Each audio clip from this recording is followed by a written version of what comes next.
All right, and we are live.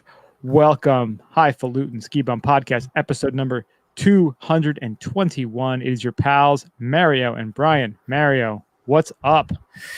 Feeling a little better. Been talking about skiing a little bit more. We had a great chat with somebody this afternoon.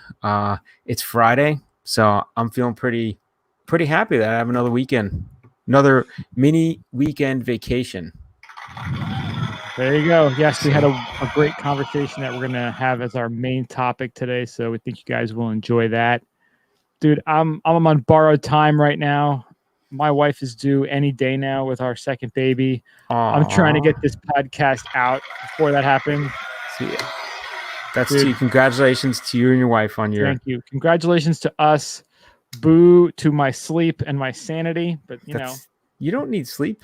You got babies to worry about now. All part of the game. Toughens you up. Makes you stronger. So, again, this podcast is out. Next week or two is going to be touch and go, but don't you worry. We have some content that will be posted. We're not going to forget you. You're not going to forget us. You got us. We got you. Togetherness. We're in this together. Symbiotic relationship. That's right. That's right. Man and machine together as one. So thank you, everyone, so much for listening. We do appreciate it. Check us out, skibumpodcast.com. We have a shop there, skibumpodcast.com. Get some dope gear. Shop. Yes, new t-shirts are up. I'm wearing one of them. Nice. I think it's super fresh. It's pretty sweet. Of course I do. I designed it. It's simple. It's elegant. Also, sweatshirts have just been ordered. So if you like this, you like the new sweatshirts. And if you are a fan of our most popular line, which is the skier, like my hat, we're going to have sweatshirt versions of that. A little sneak peek. Ooh. Also super dope. So be on the lookout for that. Just in time for the holiday season. How convenient. Aha. Check that out. Thank you to everyone. A few more folks have been hitting us up on PayPal and sending us donations, and we are so grateful to that. So thank you. Monetary love. Much. Dude, it's huge. We're a little bit, I don't know. I don't want to say stupid because we're not stupid, but the whole Patreon thing, like we're lazy. It's just we've had issues getting it set up because of what you have to go through to get it set up as not just a person, as like a partnership. So yeah, you actually have to get like a bank account and shit, right? There's a whole thing. So, and the banks have these minimums, which are not really that low. So we're trying to work through that. I found a bank for us. This is my buddy. It's called Mario's Bank. My buddy Dog Pound here. He has his bank. That's right. Download this app. Man, if a credit card can charge like 32% interest, I could loan money out too. They're worse than loan sharks, the credit card companies. It's ridiculous. But yeah, a bunch of people have donated, and thank you so much. We really do appreciate that. It's super cool. That is awesome. And we appreciate that so much. We're gonna figure out what to do with it. Obviously we wanna make this podcast better. We're not just gonna go buy like we're gonna make shirts. Beer. We're gonna do something. We're gonna find some other stuff. And we do want to add some more interesting content to the podcast and if we get enough money, I think we'll have to have an event. Teaser for our main topic, we were going to have a halfway to winter event at the place, but those are plans. The plans were in the works. I felt the shit. Yeah. But anyway, thank you again. And if you want to check us out on the socials, Twitter, Instagram, Facebook, we are at Ski Bum Podcast. Untapped, our favorite social media app. Ski Bum Podcast and Ski Bum Podcast Brian, we're both on there. We're earning badges like crazy. I just got a playing the field badge, which is so funny. It's 10 different beers in a row. See, I only got 5 different ones because I don't post enough. You know what? It makes me slack at that too. The best thing about that Untapped app is that it makes you want to drink more so that you can post more. Yeah. Do you remember that? I used to use that one app like way back in our Mount Snow share house days, Pintly, yeah. I used to use that all the time. Whatever happened to that? I don't know. I think Untapped. Well, I think Untapped sort of usurped it. It was like the MySpace to Facebook or TikTok or I don't know, whatever anyone's using now. I really wish. TwitTok. I'm not going to say I wish I didn't have to use it because I will tell you, there are some awesome people we've met through these social apps, but it just feels so like forced. Like you got to put out so much stuff every day. And if we had an intern who could just crank out content, that'd be beautiful. Ski Bum Podcast. We have a lot. If you want to apply for that non-paying, but lucrative in the fact that you were in the pre-greatness phase of this podcast. It's lucrative of your heart and goodness. When you are on your deathbed, you don't think about how much money you have in the bank. You think about all the fond memories with good people that you had. We are those people. There's no one who's hung out with us who's like, those guys suck. No one has ever said that. Yeah, I don't think we've ever had that. I've surveyed every single person I've ever hung out with, and no one has said that. Yeah, I think that's pretty accurate. We're just the kind of people who people enjoy being with. We just get along with people. That's what we do. We're not too into ourselves. We kind of laugh at a lot of stuff. We like to have fun. Oh, yeah. It's all about other people. We're not into ourselves. That's the thing. Yeah. We're really not that. We're not like epic douchebags with yachts who run into people's jet skis and the scene of the crime. Yes. That's what I aspire to be. I'm going to text. Oh, man, I got to text Steve. See if he gets on. He could tell that story. The douchebag. It's almost too late. Yeah. Our friend Steve had a what would you call it? A nautical accident? It would be a drunken nautical act. Well, he wasn't even drunk, I don't think. I think the other guy was drunk. I mean, 7 beers on a wave runner is pretty much par for the course at the Jersey Shore, right? Yeah. So check us out on those socials. Like I said, skibumpodcast@gmail.com if you want to hit us up. Hey, do you guys need stickers? Stickers so hot right now. Ski season's coming up. Board season's coming up. You want to slap them on your gear. You want to represent? Either DM us on Instagram or send it to that Gmail, and we'll send out some stickers to you. Gratis on the house. Happy to spread the love. Also on your favorite podcasting app, iTunes, Stitcher, Spotify, subscribe, rate us. We'd really appreciate it. Did you see? So Rogan moved to Spotify starting September 1st. They're already starting to censor his fucking podcasts. On Spotify? Can you goddamn believe it? Yeah. I knew that was going to happen. Unbelievable. And he's not the kind of guy who's going to be like, oh, that's fine. Like, he's actually going to stand up and be like, fuck this. Like, here's your dumb money back. I don't even need this $100 million. Do you know how baller I am? Yeah, but then again, he gets paid by Spotify, and then he has the uncensored version on his Patreon, and it's... Well, I don't think he wouldn't want to waste his time with that. You never know. You never know, but that's the thing. He doesn't need... He has so many irons in the fire in terms of revenue with On It and the UFC, and just his podcast was making him at least $10 million a year. I mean, granted, the studios he builds are insane, and he's got to pay for all the, all his whole setup and his gym and his cars and everything. But he flies people in, buys people houses occasionally. I mean, we'd love to be those guys. I wish he bought us a podcasting house. That'd be great. Clubhouse. We need a out west Salt Lake City podcasting house.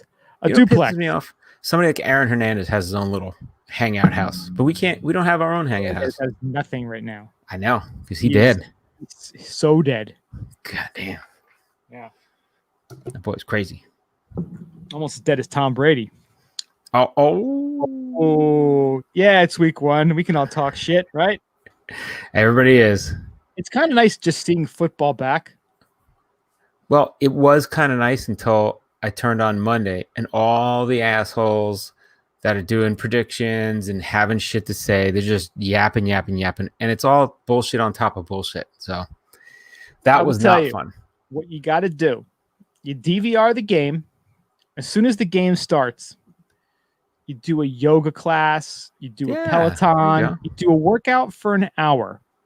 Then you start the game and you fast forward through the nonsense. Yeah. And by the time you're finishing your DVR'd version of the game, it'll be pretty much caught up to the end of it. Hey, you know what? If I have something to do, I'm missing the game, and I want to be like, I did something that was better for my life than sitting in front of a TV watching the game. 1,000,000%.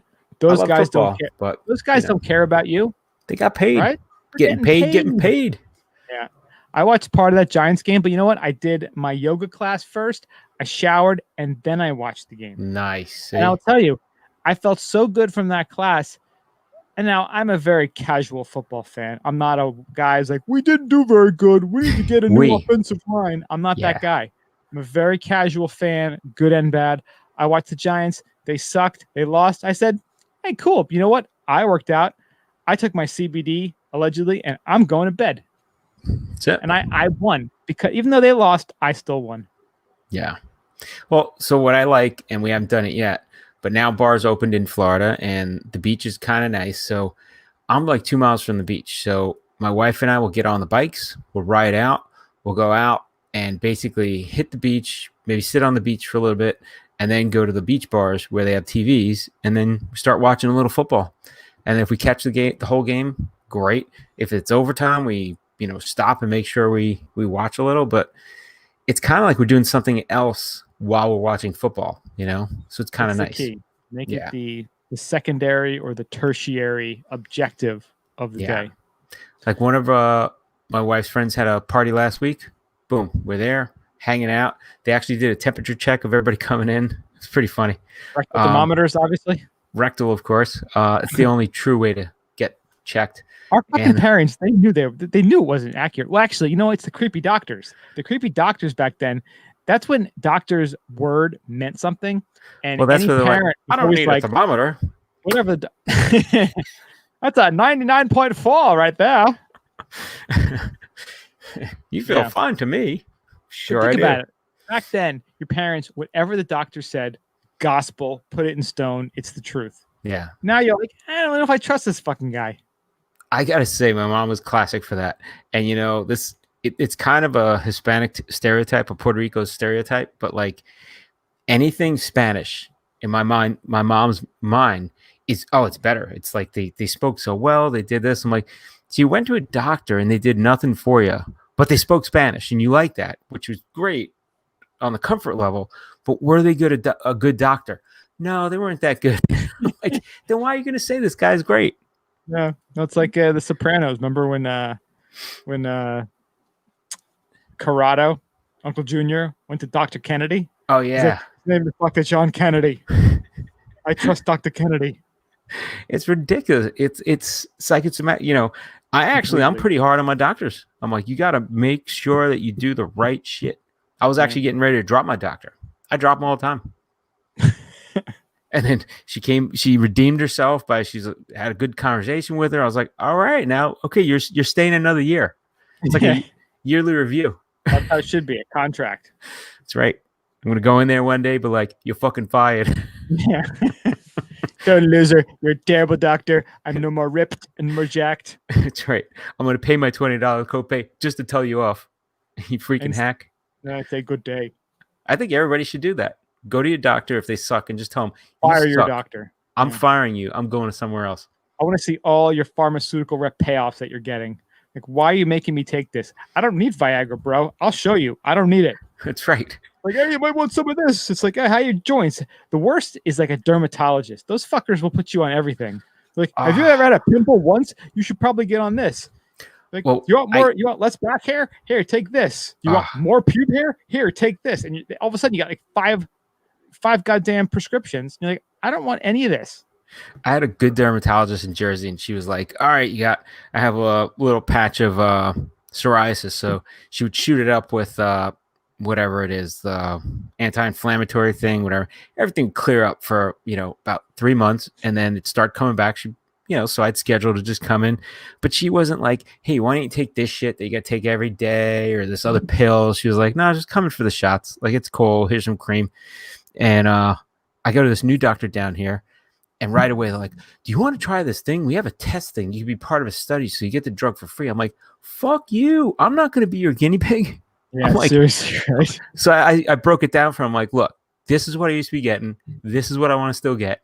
And then if you have any other ointments or topicals, you let me know what you got. But I'm not taking any pill, any fucking long-term shot, anything that stays in my system forever. Like, just give me what I came here for, and that's all I want you to do. Call it a day, right? Dance, monkey, dance. That's what I want. Yeah. Dr. Monkey to you. Doctor. Fucking, I'll just tell them what they want. But that's what these commercials want. They want you to walk in and be like, hey, I want this. I saw a commercial for it on TV. For Zacrothylophane. Yeah. I saw that there was like a butterfly and some lady was going through a park, and I don't know that way too. I don't know the name of it, but it's the butterfly and park one. Oh, did it have a dog in it or not? Oh, the dog was barking. Yeah, that's this other drug. It's so gross that they allow that. But Bring Yay, back the capitalism. cigarette ads. They were sexy, at least. Seriously, right? Joe Camel. Joe Camel, like bikini girls with the Marlboro Man. Like there's something. Like you look back and there was all crazy old Virginia Slims. You've come a long way, baby. Remember? That was their slogan. Is that the tagline? Oh, nice. That's the tagline. You've come a long way, baby. And it was geared towards women. And then they had Joe Camel, which there was always, and we didn't even have the internet to have, conspiracy theories and whatever. But there was always the rumor that the image always had a penis in it. The Joe Camel. Joe Camel looked like a dick, pretty much. His nose. He did look. He had a big schlong for his nose. Looked like a dick. Yeah. I'm like, how does that make you want to smoke more? I don't know. Are you putting tiny little penises in your mouth every time you smoke? Yeah. Maybe that's it. Yeah. Maybe a simpler time. Simpler time. Now they won't even let you put those little cancer penises in your mouth. Yeah, just Google Joe Camel, and if you've never, a big dick. I think we've all seen it, but if you're like super young, check it out. It's so creepy and weird. He does look like a friggin' dick. His whole face. I don't know. Oh, that's a dick. That's a big flop. It's like balls and a dick. 1,000,000%. Oh my God. It's crazy. It was a simpler time. It's crazy and hilarious because people are like, I think I'm going to smoke some of those. Smooth character. Yeah. So there's like some broad in the background that's so impressed with Joe Camel.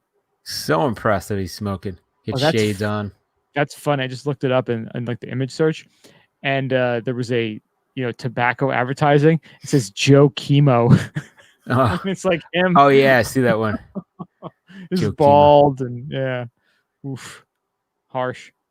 Oh, it's hilarious. But anyway, thank you everyone for listening. We do appreciate it. Mario, let's kick this bad boy off the way we always do. It's a little Opry today. So I just got I received the first of a few months of a gift, of my wedding gift, actually, which I don't even know if my wife's going to enjoy it, but I got it, so I'm going to enjoy it. It's Beer of the Month, and this month I got my first box, and it's like they give you a case, and they give you 3 of each, so there's 4 different beers in it.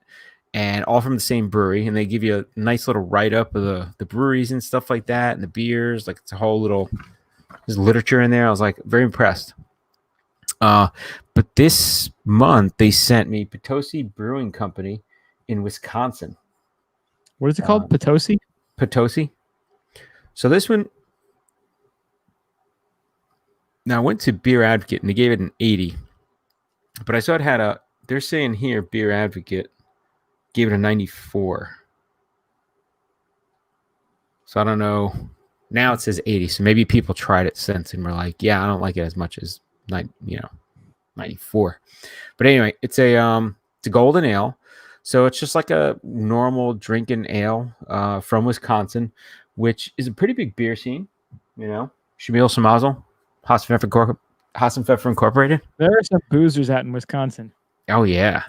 So it actually one of the first places to reopen bars. Remember there was like a big deal when they started reopening them in Wisconsin, and they showed pictures and one's distancing, everyone's hanging out. See, it's a golden ale. It's like a regular drinking Budweiser or something like that. But it's light, but it's got a little sweetness to it, sweet hoppiness to it. It's an ale, so it's not very hoppy at all, but it's got like that caramel sweetness to it. Very good. Nice. Very ale-y. So, I like it. This is I could see me drinking this watching football or hanging out like outside on a hot day. But yeah, Potosi from Wisconsin. Nice. So I'll have to try the other ones. They have an IPA in there that I'm looking at, but we'll see. That might be next week. Very nice. How about you, Bri? Last week, I talked about my whole ordeal going up to Treehouse and waiting in line, finally getting my beers. So I have so many Treehouse beers now that I'm going to be drinking Treehouse beers for a while on the podcast. That's not a bad problem to have. I really can't complain. So what I got this week is one of the ones I knew I had to get. I've had this, I think, once before. So I have Treehouse's wonderful haze. Oh, right purple here. can. Purple can. 8.2, double IPA. Very delicious, super tropical, hazy. You can't really see it. You can probably see a little bit in the mug. Oh, yeah, a little bit of haze. Am I pouring it out? No, not pouring it on the floor, which is good. Not yet. It's hazy. It's tasty. You got a lot of fruit flavor, orange. It says papaya and fresh peach. Huh. It's super good. Like they put some really cool. They get really good tropical flavors out of their IPAs up at Treehouse, and this is one of their best. It's so good. It's so tasty.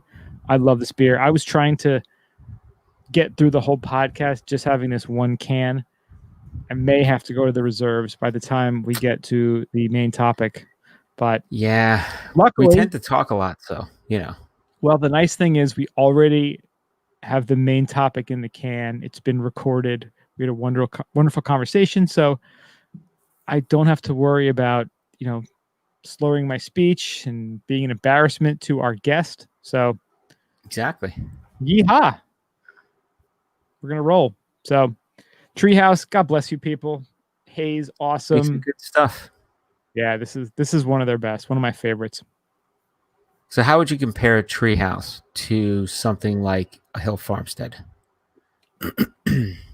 Very different. Still no comparison, right? Hill Farmstead, I don't know what it is. They experiment with a lot of different kinds of beers too. I mean, obviously, everyone in New England, everyone everywhere is doing IPAs. Treehouse, I mean, that's their strength. They make like 10 different really good single and double IPAs. The Julius's, the Greens, the Haze.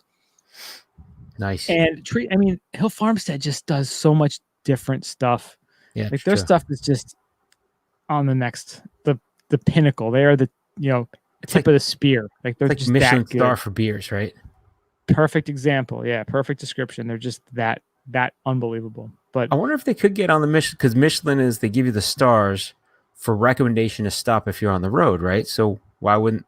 Well, they might not want to review a brewery because they don't want you to drink and drive. Yeah, everyone just goes there and gets hammered. What a terrible combo.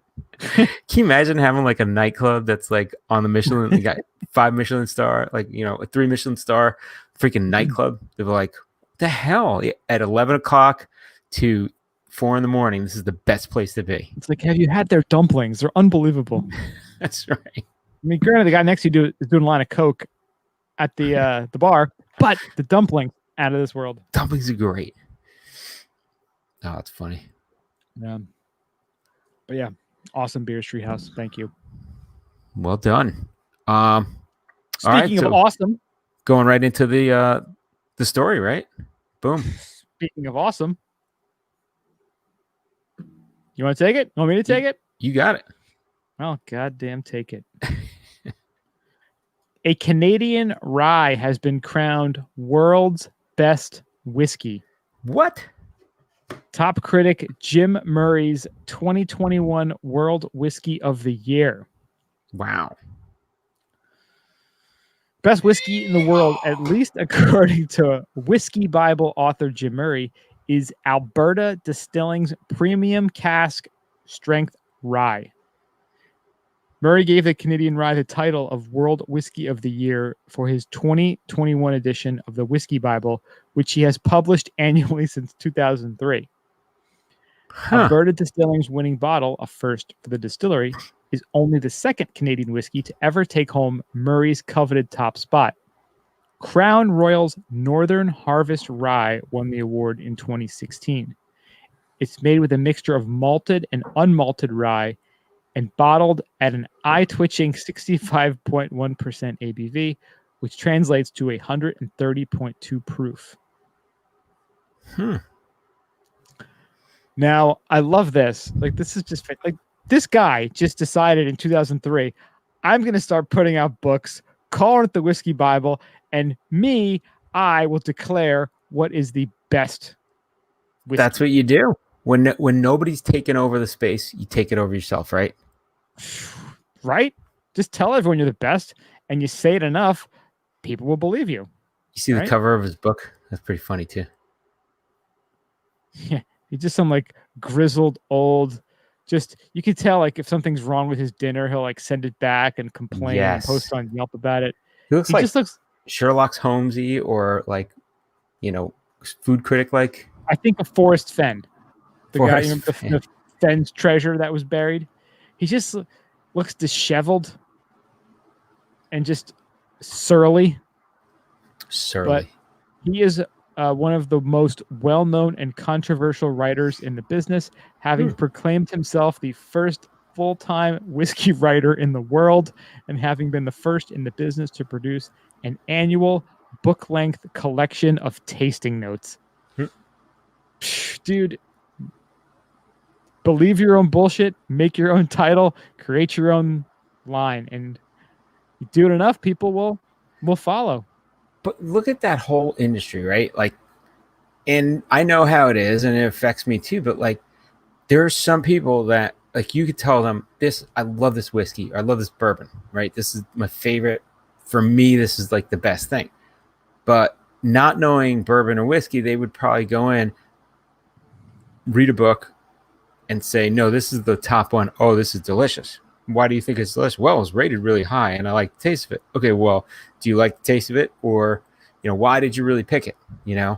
So I'm not that kind of person. So it's interesting to see these. I like the reviews because it tells you a little bit about why they rated it so highly and what it tastes like before you buy it. But I got to try it to believe it.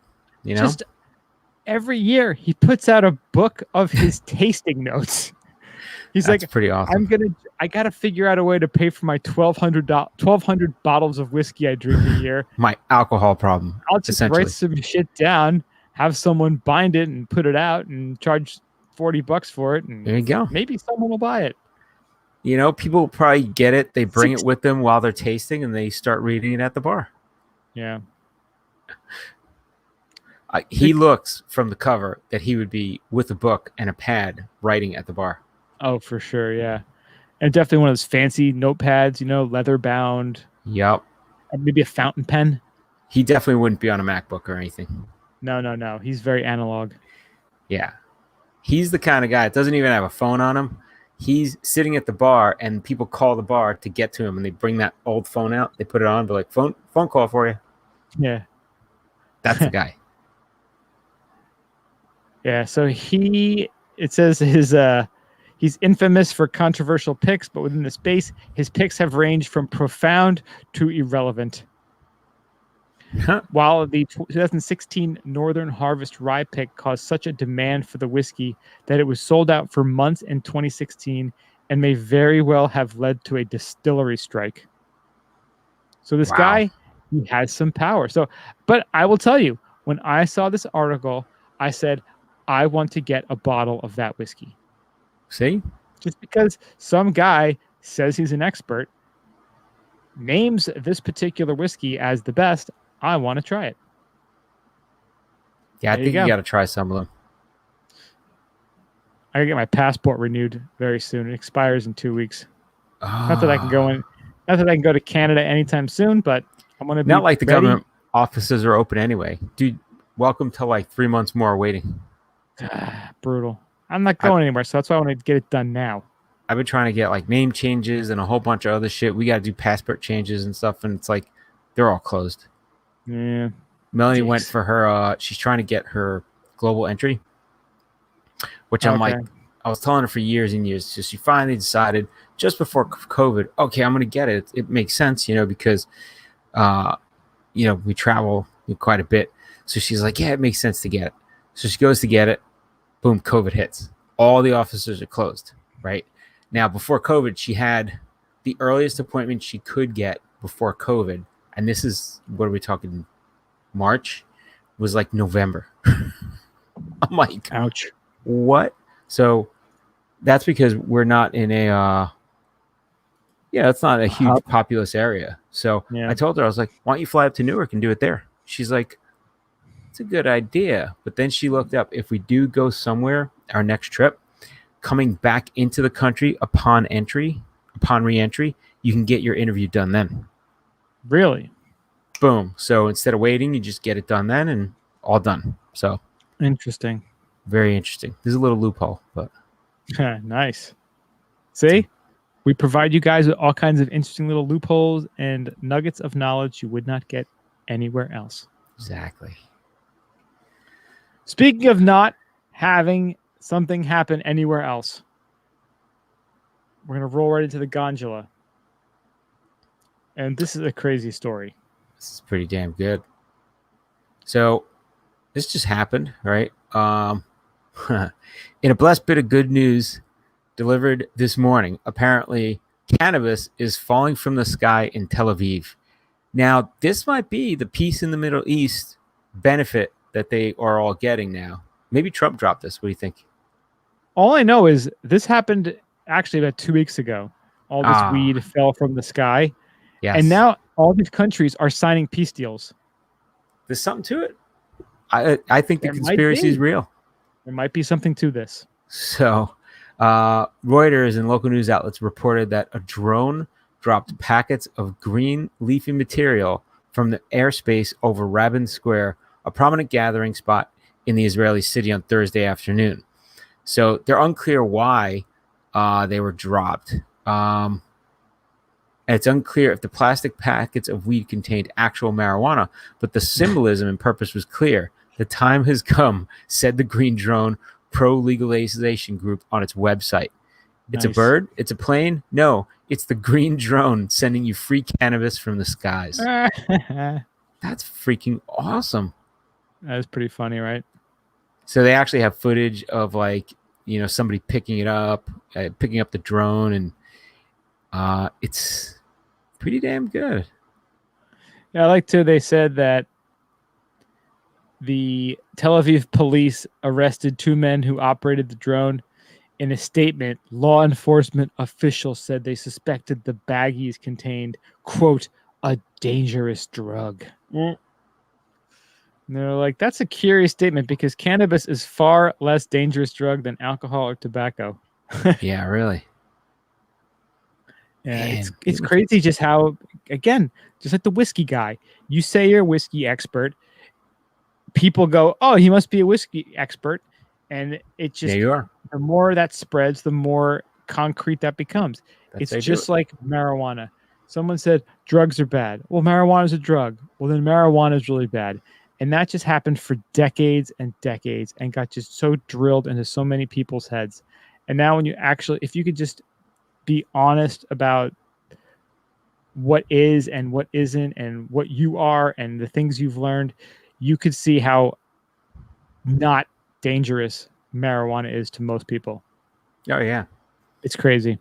It's funny if you think about how anything started. It was just somebody said, yeah, that's who I am. I am a race car driver. Oh, you drive really fast. And, yes, I'm a race car driver now. I got a 92 Toyota Corolla, but I'm a goddamn race car driver. That's right. Or, I'm the best jeweler out there.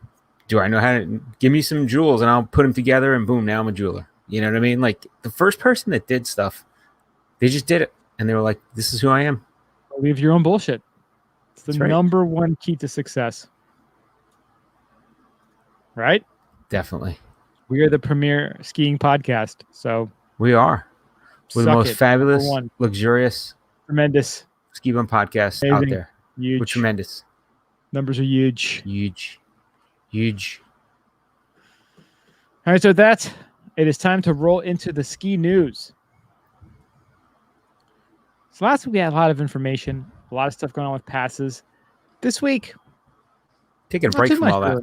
Not too much. A couple of ski movie trailers that we were checking out, and we'll put the link in the show notes if you want to check them out. First one is Delay Your Arrival, which is by the folks at Nordica Skis, of which I am a huge fan. They are not a sponsor. They have not sent us skis yet. skibumpodcast@gmail.com if you're interested. I really want to try the new Enforcer 100s because I have the old ones and I love them. This movie, a vague set of plans, the open road, and a quest to explore at a slower pace sent us on a twisting journey through 2020. Hokkaido to BC, powder days, and a global pandemic. decisions on the fly and no true destination. This is Delay Your Arrival. This is a 4-part series, and they're going to have episodes dropping the week beginning next Friday, September 25th. I think that's great that they're doing like episodes. Yeah, I mean, it's, a little different than an actual movie, but check out the footage. It looks like they had a really fun time, went to some cool places. They did, Oregon, BC, a couple other places in North America, and then a bunch of spots in Japan. So, again, more ski porn. It's inspiring. It's awesome. It's beautiful. So it might be worth checking out. How far we've come with like documentary style stuff, right? We'll watch the stuff, and everything used to be just a story or a bad story written and put into a movie, and now it's like, now we're just gonna do episodes and show you real shit that's going on. Kind of nice. Much. It's very nice. Nice. And then the other one is what? Which is the other one? So we talked about last week, Warren Miller. They're starting to drop some teasers and photos of their upcoming film, Future Retro. And this past week, they showed a little teaser for one of the sessions in the film, and it's good old Killington, Vermont. Nice. Where they had. I wonder if they're going to show the hot tub. Hot tub time machine?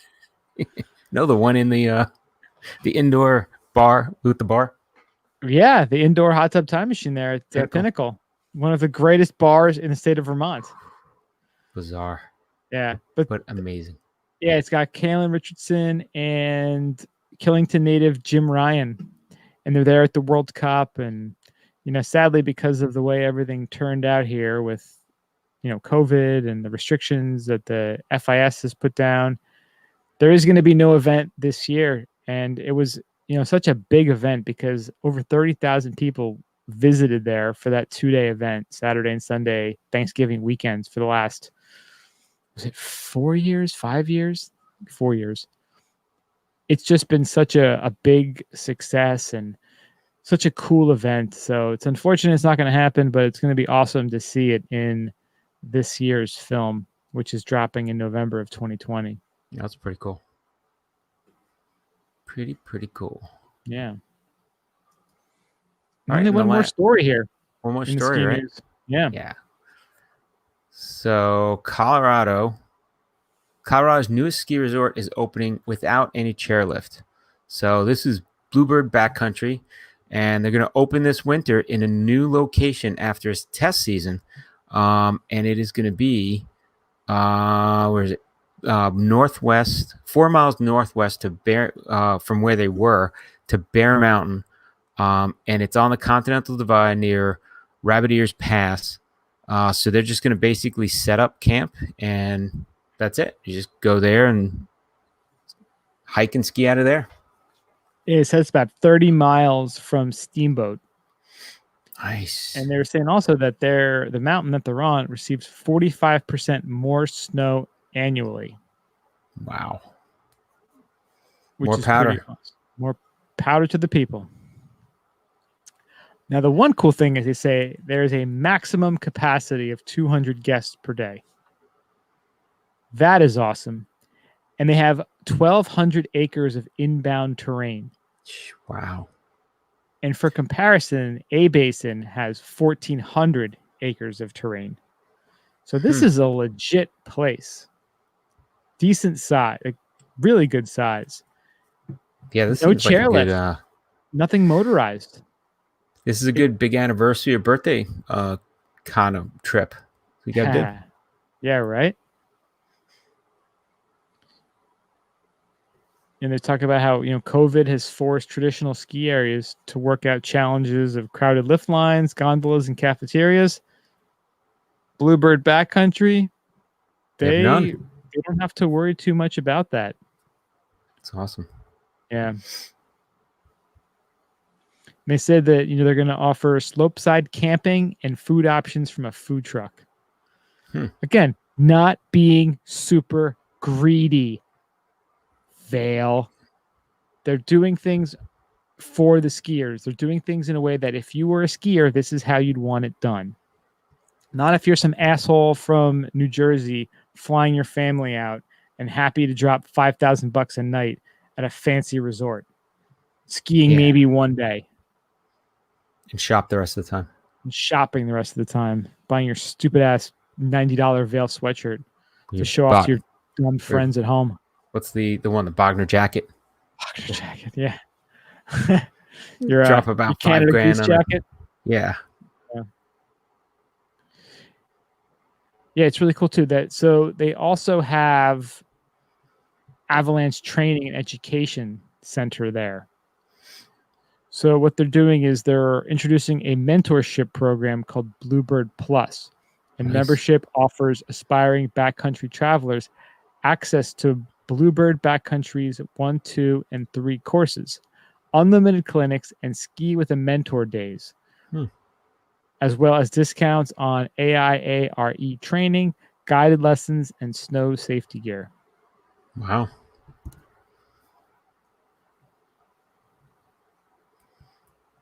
Yeah, it's all in one. That's kind of a nice little package. I mean, that's what they do. So it's kind of it's good that they have the lessons to make it safer and at least teach people if they need the instruction. This place sounds awesome. Yeah, there's nothing bad about this. It all sounds pretty freaking dope. I love everything about this place. They said that they're expecting to open on December 24th and then closing March 28th, 2021. Operations will run 5 days a week, Thursdays through Mondays, and camping will be available weekly Thursday night through Sunday night. So, it's going to be a bit limited still, but I'm guessing this might be a trial run for them. And if there's any year to be having a setup like this, this is definitely the year to do it. So the early bird season pass is $299 right now.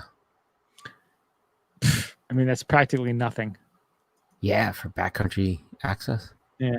Then again, they don't really have to have that much infrastructure in place, which is, part of what makes this so cool, is that they don't need to have all the, people working on the lifts and maintaining and putting away the gondolas every night, and all the maintenance and the cost and the manpower that's required to keep a resort running.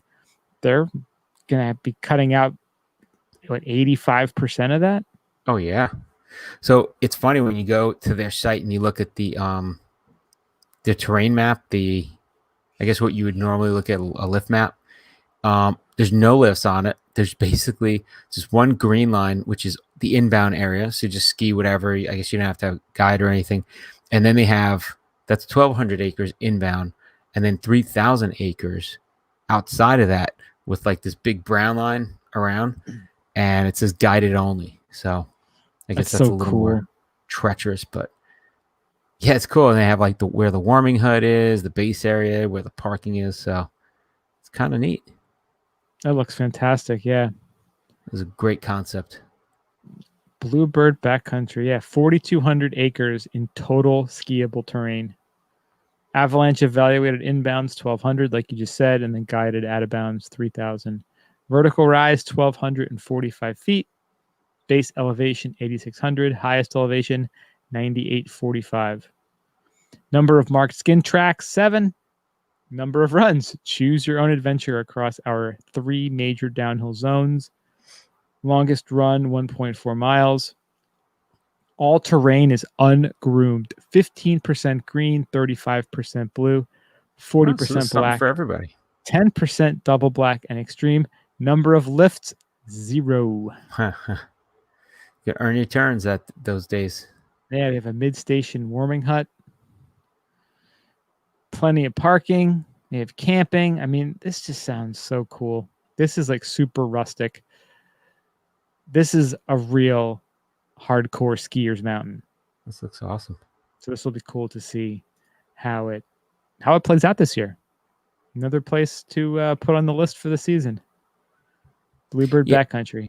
It's kind of weird though. So when you go to the site, you're like, well, so there's no lodge. So where would I stay? Right. So these are the things logistically that you start asking.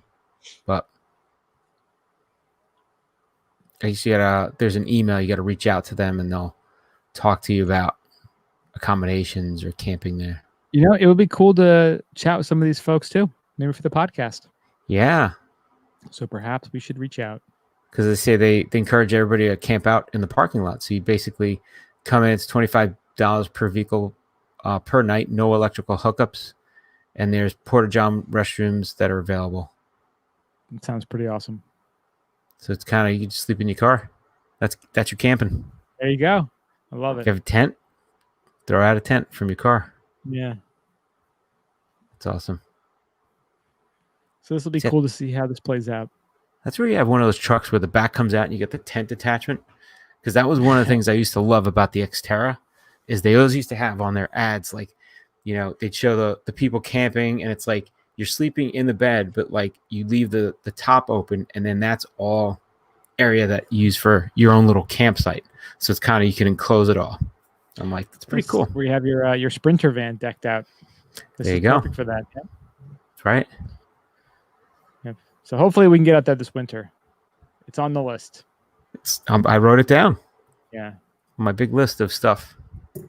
So speaking of places to get to on our list, let's roll into the main topic.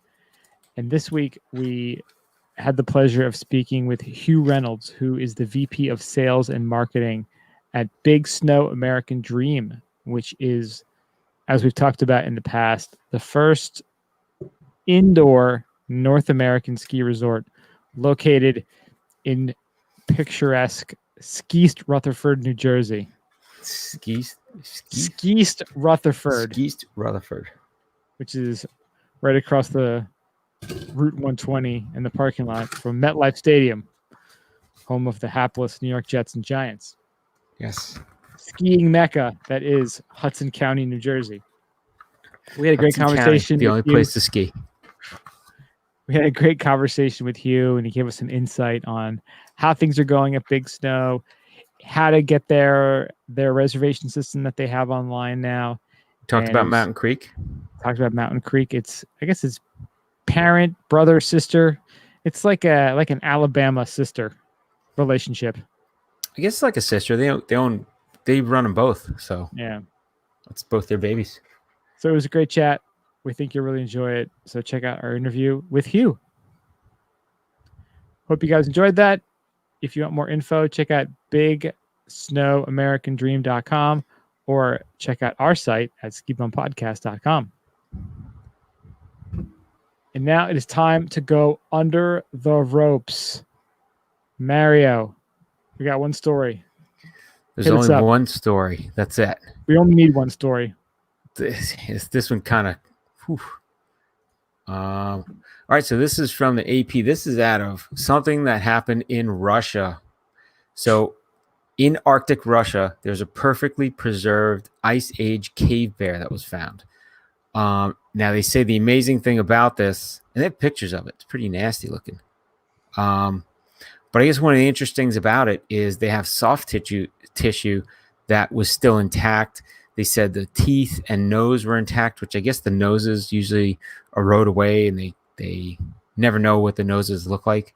So this was like almost all intact. It looks like a freaking direwolf. It does look... Yeah, I guess, I don't know if this bear, if it evolved to be more thicker, like you think of like bigger grizzly bears, the way they're kind of just very dense. Yeah, this thing looks more wolf-like. Yeah. And again, it's also like a werewolf they found. 15,000-year-old corpse. So, Yeah. How good are we going to look in 14,970 years? Man. Right? So they're saying as permafrost melts across vast areas of Siberia, this was discovered on the Layakovsky Islands with everything intact. They said they became extinct about 15,000 years ago. And I guess they said they found something near it. And then they made this find. I think they were digging in a field or... Okay, the bear carcass was found by reindeer herders. So I guess with the permafrost and stuff melting, it was like uncovered. So these reindeer herders, which I guess they herd reindeer for, I'm sure they eat Santa, it and obviously. Get the pelts and for Santa, whatever. They go to the combine in October, and then who's ever the best gets to go ride with Santa, obviously. Right, of course. Duh. So they found this cave bear where they were, and they said at the same time, a well-preserved carcass of a cave bear cub was also found in another area in Yakutia's mainland. So they're saying they want to like study these, maybe get the DNA, and probably make these as part of the Russian army. Now, if you had a time machine, would one of the things you do is go back in time and take weird animals and then chuck them in the future? like animal corpses of back in the day and throw them in just like all over the place? Fucking saber-toothed tiger in New York City. That'd be great. Yeah, right. Like put it in Central Park, like in the water. Or in the subway. Like it'll live in the subway and just fuck people up. But like, I ain't using the subway, man. Why not? Saber-tooth. Taking the J train, there's a saber-toothed tiger in there. Like, forget about it. What the fuck? I'm gonna walk. I'm out of here. I'm never going to that goddamn subway again. Think about if you did have a time machine, but you had a very limited ability, like certain, like very strict things you could do with the time machine, and that was one of the only things you could do, was just bring back different animals from the past. Well, that's just it. Then you'd have to start catching like endangered, like extinct animals and bring them, and then it would mess everything up. Like, but you just go all over time. It would be almost like Dr. Dolittle meets Doctor Who. Meets like Dr. Who. It's like Dr. Who. Dr. Who. Oh, you would mess everything up. Can you imagine there's like no food because you introduced some insect from some time, and now like stop at the Revolutionary War and drop a woolly mammoth in there. Be like, what the hell? They're riding mammoths. They come from Vermont. They still have them here. Who knew? Who knew? Herds Ethan of mammoths. Allen and the Green Mountain Boys are riding woolly mammoths against the British. Teddy Roosevelt and his pack of saber-toothed tigers. Yeah. The Tiger Riders. Tiger Riders. And then you get these crazy bastards that would pay you like $8 billion to go hunt a saber-toothed tiger or a woolly mammoth. See, that's how you could get rich. You could go to Ted Nugent and be like, Ted, what kind of animals do you want to hunt? Because I got a guy, me, who's got a time machine who can get you whatever animals you want to shoot. That's right. And it'd be something stupid like, what's the vegetable eating like docile animals? They'd be like, yeah, I want to shoot that. Like, why? Like something kind of big and majestic. Kind of the most docile. Like, why would you do that? You know? Yeah. Yeah. If you could hunt one animal from history, what would it be? From history. I'm stuck on saber-toothed tiger. See, I'm thinking like a brachiosaurus. You want to take something big down. You need a big gun for that. What kind of gun would you take a brachiosaurus down with? Oh, you're talking like a rocket tank. launcher. No, rocket launchers. Rocket handheld. Launcher? Boom. Just blow that thing up. It's like the Chappelle show where he's rich. He's got the dinosaur eggs. That's right.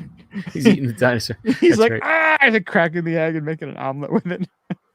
Got this dinosaur egg. I'm gonna it's like a T-Rex egg. It's hatching, son. Oh, T-Rex. That'd be good. T-Rex. T-Rex seems too obvious, though. Yeah, but the good part of that is it might kill everybody in the party that's hunting them. You can't hunt one at a time. You got to kind of go in a group, probably. Well, like it's eating somebody. You go with 10 people, one of those people getting taken out by the T-Rex. Yeah, but now how big is your time machine? That's the problem.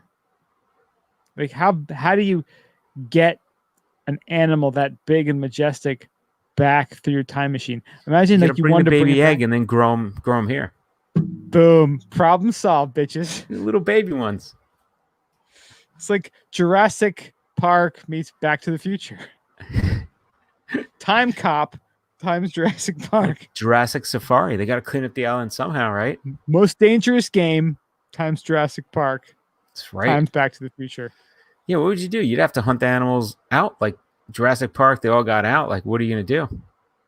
Have you watched like the most recent Jurassic Parks? No, I watched. The, Well, I watched one.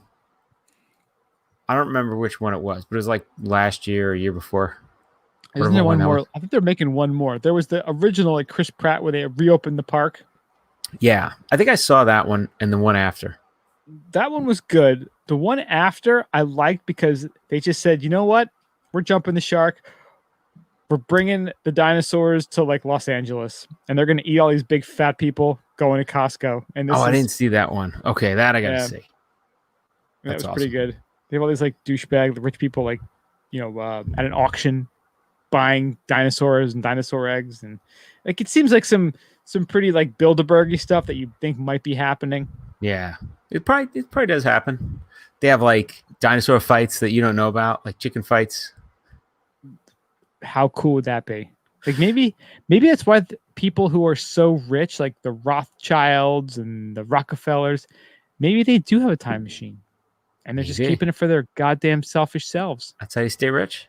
They could, evolve humanity to the next level, No, they don't make any but money that no, way. they just want to get richer. That's right. Put their It's like little that cure creepy for spawn cancer. on CNN. It's like it's like the cure for cancer. They keep it in a locked safe and don't share it with anybody. Yeah, there's more money in prolonging the problem than there is Of course, finding a solution, right? billions they're making on it. Billions. But you know what?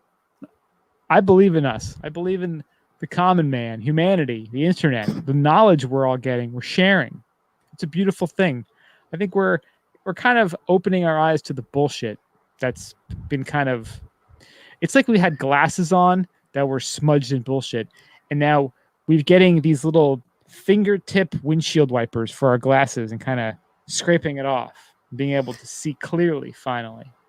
Well, you would hope, but while we could do really good things with what we have, At least then 37 of us are Yeah. thinking that way. And then there's the other side where the like I could just order Domino's, play like 8 hours of Xbox, and do some shit on some social media stuff, and that's some people's lives. A lot of people's lives. I will Yeah. tell you, if you curate your feeds with people who are smarter than you and better connected than you, who are better thinkers than you, it's amazing what you can learn. Like the amount of amazing free content that really brilliant people are putting out there is unlike anything. It is better than any textbook you would have gotten in any college 20 years ago. Oh yeah. Like it's incredible the amount of great thinkers that are putting out great information now just for free on Twitter, Facebook, wherever. Everybody's sharing. Not TikTok, obviously. TikTok. That's what I call it. TikTok. But I don't know. What the hell? I just want to ski. I'm looking forward to snow. It's going to drop into the 40s tonight for the first time. Nice. It was a cool Friday, and it was like the first cold-ish fall Friday night. And I will tell you, I missed, even though it is happening, it's not tonight. I missed like the high school football game by us. Like I live so close to the high school by us that I can hear the PA and the music and stuff. You gotta go down and watch. It's kind of fun. And they're actually having it this season this year. Like I was back in August, I was like, oh my God, are they gonna have a season? And I looked it up. They did like a weird they had summer practices and they had like a quarantine week or a dead period from the end of August to September 14th, and they're restarting everything after the 14th. So I was looking, they got a home game like next Friday. It's just nice. Like when you get this kind of weather, like that's what you want to do. You want to pick some apples, have something pumpkin flavored, and watch football and get ready for ski season. Yeah. That's what you do. That's it. That's all you do. Speaking of pumpkin, look at this pumpkin colored shirt. You too could be wearing if you were awesome. Yes, this will be on the site next week. I have the shirts. I have a box full of shirts behind me somewhere in the massive on the couch. See the storage couch? Area back there. If this couch could talk, you would not want to hear what this couch would say. Oof. This couch has been at 3 different houses. that me and Andrea have lived in. Oh, wow. It's carting that around. Yeah. It's been down a lot of steps. You can have the new baby on that couch. A lot of God. No. Oh my God. I would never hear the end of that shit. No, it's gonna. We got a kiddie pool outside. We're doing the kiddie pool birth. You gonna do the kiddie pool birth outside? I'm gonna fill it with treehouse beer and do a kiddie pool birth. Dude, my sister wanted to do that. Yeah, they all say they want to do that, and those pains start kicking in. They're like, just shoot me up with something. Well, no, she was gonna do it, but then my brother-in-law was deployed, so he was in Iraq. So the baby's, so she goes into labor, and she's like, I can't make it to the. She was like too far into labor. They're like, yeah, you're not gonna make it. Just have a regular. So she went to the hospital, and that was it. Like, I just got this hot tub. No doula, nothing. No medulla oblongata. She was gonna go to a place where they had like a whole big tub and all. And like, yeah, that's still nasty, but she wanted to do it. Sounded good, but all these things sound wonderful in theory. Yeah. Just like a lot of our brilliant ideas that we have, right? Oh, we got some great ones. I'm gonna make a collage about great ideas. I'm telling you. The papers. I'm telling you, we're dropping some $1 billion ideas here every goddamn week. Oh, and I gave some away today. I was like, I talked about Yurt Village. I gotta keep that under wraps until we can make it happen. Right? Yurt Village. So thank you, Hugh, so much for joining us. Hope you guys enjoyed that. Thank you for listening to the podcast.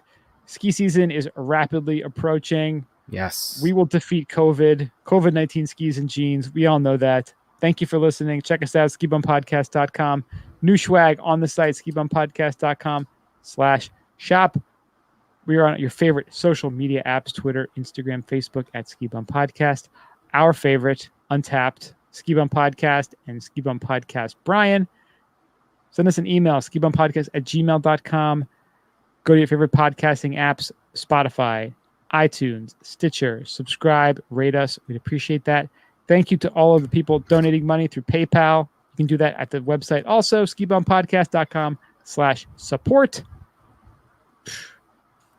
I think that's everything. You want free stickers? Hit us up. Thank you again for listening. We do appreciate it, and we'll talk to you guys a couple of weeks. I don't know. Things are very touch and go. We'll be available if you want to DM us. If you want to send out something to us, we'll be around. We'll answer. Things are touch and go right now.